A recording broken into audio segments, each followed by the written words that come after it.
Hello all. So இன்னைக்கு நம்ம என்ன பார்க்க போறோம்னா, எப்படி வந்து எமோஜிஸை ஸ்டிக்கராக சென்ட் பண்ணுறது அப்படின்றத பற்றி தான் பார்க்க போகிறோம். ஸோ நமக்கு தெரிஞ்சிருக்கும், டெலகிராமில் வந்து எமோஜி சென்ட் பண்ணால் ஸ்டிக்கர்ஸ் மாதிரி தான் போகும். ஸோ அதுவும் அனிமேட்டடாக போகும். பட் ஆனால் இதில் வந்து நம்ம நார்மலாக வாட்ஸ்அப்பில் சென்ட் பண்ணால் எமோஜிஸ் எப்படி ஸ்டிக்கராக சென்ட் பண்ணுறது அப்படின்றத பற்றி தான் பார்க்க போகிறோம். அது பார்க்கறதுக்கு முன்னாடி நீங்கள் சேனலை சப்ஸ்கிரைப் பண்ணாமல் இருந்தால் மறக்காமல் சப்ஸ்கிரைப் பண்ணிவிடுங்க. அப்போ தான் நான் போடுற இந்த மாதிரி இன்ட்ரெஸ்டிங்கான வீடியோஸ் உங்களுக்கு டக்குன்னு நோட்டிஃபிகேஷன் வரும். ஸோ பெல் ஐக்கானும் கிளிக் பண்ணிக்கோங்க, ஆல்னு கொடுத்து வச்சுக்கோங்க. ஸோ வாங்க நம்ம வீடியோக்குள்ளே போயிட்டு எப்படி இருக்குன்னு நம்ம பார்த்துலாம், எப்படி பண்ணுறதுன்னு பார்த்தலாம்.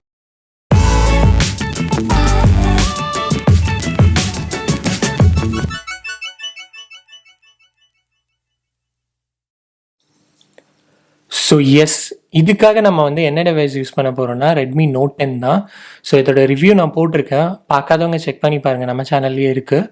ஸோ ஃபஸ்ட் நம்ம என்ன பண்ணோம்னா, வாட்ஸ்அப்பில் போயிட்டு நம்ம யூஸ்வலாக செக் பண்ணோம்னா நம்மக்கிட்ட டிஃபால்ட்டான கீபோர்டு தான் இருக்கும். டிஃபால்ட் கீபோர்ட்னா ரெட்மி கீபோர்டு தான் இருக்கும், சாம்சங்னா சாம்சங் கீபோர்டு தான் இருக்கும். ஸோ அதை ஃபஸ்ட் மாற்றணும், அப்போ தான் நம்மளால் ஸ்டிக்கரை அனுப்ப முடியும்.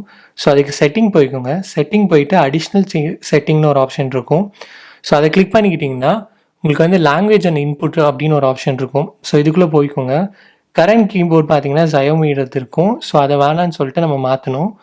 மேனேஜ் கீபோர்டில் போயிட்டு ஜி கீபோர்டை எனேபிள் பண்ணிக்கோங்க, ஜயோமி கீபோர்டை வந்து டிசேபிள் பண்ணிக்கோங்க. ஸோ இப்போ நமக்கு வந்து கீபோர்டு என்னவா சேஞ்ச் ஆகிடும்னா கூகுளோட கீபோர்டு வந்து சேஞ்ச் ஆகிடும். ஓகேவா, இது வந்து கூகுளோட கீபோர்டு. ஸோ நமக்கு பார்த்தாவே தெரியும், ரெண்டும் கிட்டத்தட்ட ஒரே மாதிரி தான் இருக்கும். பட் இதில் தான் நம்ம ஸ்டிக்கர் அனுப்ப முடியும். ஸோ அது எப்படின்னு நான் சொல்கிறேன். ஸோ சேஞ்ச் பண்ணிக்கணும். சேஞ்ச் பண்ணிவிட்டு இதோட செட்டிங்குள்ளே போயிருந்தீங்கன்னா ப்ரிஃபரன்ஸ்னு ஒரு ஆப்ஷன் இருக்கும். மேக்ஸிமம் எமோஜி ஸ்டிக்கர்ஸுன்ற ஆப்ஷன் வந்து எனேபிள் ஆகி தான் இருக்கும். அப்படி இல்லாதவங்க எனேபிள் பண்ணிக்கோங்க. ஸோ அது ஆயிடுச்சுன்னா நம்ம என்ன பண்ணலான்னா, ஸ்டிக்கர் எப்படி அனுப்புறதுனா, நான் ஆல்ரெடி அனுப்பியிருக்கேன். ஸோ அதனால தான் ஒன்று இங்கே உங்களால் பார்க்க முடியுது. ஸோ இந்த கீபோர்டில் இருக்க எமோஜியை நீங்கள் கிளிக் பண்ணணும். ஸோ கிளிக் பண்ணிட்டு இங்கே கிளிக் பண்ணிங்கன்னா இங்கே ப்ரிப்பேரிங்னு வருதுல்ல. ஸோ இது வந்து அதுவே ஆட்டோமேட்டிக்காக மங்கியும் ப்ரிப்பேர் பண்ணிக்கும், ஹார்ட்டும் ப்ரிப்பேர் பண்ணிக்கும். ஆக்சுவலி எமோஜியில் இல்லாதது கூட அதுவே ஆட்டோமேட்டிக்காக ப்ரிப்பேர் பண்ணிக்குது. ஸோ அதுவும் ஒரு நல்ல விஷயம். ஸோ அப்படி இல்லையா, நீங்கள் வந்து இதை கிளிக் பண்ணிங்கன்னா உங்களுக்கு வந்து ஒர்க் ஆகாது. இதை கிளிக் பண்ணிங்கன்னா உங்களுக்கு பெருசாக வராது, நார்மலாக தான் இருக்க மாதிரி இருக்கும். ஓகேவா. ஸோ உங்களுக்கு வேணும்னா இந்த கீபோர்டில் இருக்க எமோஜி வந்து கிளிக் பண்ணிங்கன்னா உங்களுக்கு ஏதோ ஒன்று வேணால் கிளிக் பண்ணிக்கலாம். கிளிக் பண்ணிங்கன்னா உங்களுக்கு மங்கி, ஹார்ட்டு, அந்த கோஸ்ட்டு, ஸோ இதெல்லாம் நமக்கு வந்து நார்மலாக நம்ம எமோஜியில் இருக்காது. இந்த கோஸ்ட்டு, மங்கி இதெல்லாம் இருக்காது. ஸோ இதெல்லாம் வந்து இதில் வரதுக்கு வந்து நம்ம ஜி கீபோர்டு வச்சு நம்ம கிளிக் பண்ணால் வரும். ரொம்பவே ஈஸியானது தான். டெலகிராமில் வந்து கொஞ்சம் அனிமேட்டடாக வரும். ஸோ இப்போ என்னோட இன்னொரு ஃபோனில் ரிசீவ் ஆயிருக்கு. ஸோ அதை நம்ம எப்படின்னு பார்க்கலாம். ஸோ ரிசீவ் ஆனது இங்கே இருக்குது. நான் ஆல்ரெடி ரிசீவ் ஆனது கிளிக் பண்ணோன்னா டவுன்லோட் ஆயிடுச்சு. ஸோ இங்கே பார்த்தாவே உங்களுக்கு தெரியுதுல்ல. ஸோ எந்த ஃபோனுக்காக இருந்தாலும் இது சென்ட் ஆகும். நம்ம ஸ்டிக்கராக இருக்கனால நம்ம நார்மலாக டவுன்லோட் பண்ணி நம்ம பார்த்துக்கலாம். ரொம்பவே ஈஸியான வே, நீங்கள் வந்து ஈஸியாகவும் பண்ணிக்கலாம்.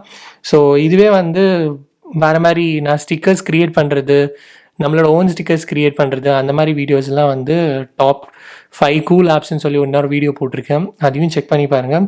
ஸோ இந்த வீடியோ உங்களுக்கு பிடிச்சிருந்தா மறக்காமல் சொன்ன மாதிரி சப்ஸ்கிரைப் பண்ணிவிடுங்க. ஸோ இதே மாதிரி வேறு ஏதாவது ட்ரிக்ஸ் ப்ளஸ் வந்து உங்களுக்கு இந்த கீபோர்ட் செட்டிங் வந்து சேஞ்ச் பண்ண முடியலன்னா எனக்கு வந்து கமெண்ட்டில் சொல்லுங்கள். நான் எந்த ஃபோனுக்கு தகுந்த மாதிரின்றது எப்படின்றது நான் மாற்றி சொல்கிறேன், உங்களால் முடியலன்னா. ஓகேவா. So thank you. ஸோ அவ்வளோதான் guys. So yes, thanks for வாட்சிங். இந்த வீடியோ உங்களுக்கு பிடிச்சிருந்தா ஸ்டார்டிங்கில் சொன்ன மாதிரியே சப்ஸ்கிரைப் பண்ணுங்கள். முடிஞ்சால் ஃப்ரெண்ட்ஸில் ஷேர் பண்ணி விடுங்க. லைக் இல்லை டிஸ்லைக் இந்த மாதிரி ஏதோ ஒன்று போட்டு விடுங்க. ஸோ கண்டினியூஸாக வீடியோ பாருங்கள். ஸோ நானும் இந்த மாதிரி சண்டே 12 PM நான் ஒரு வீடியோஸ் கொடுக்க ட்ரை பண்ணுறேன். So thank you.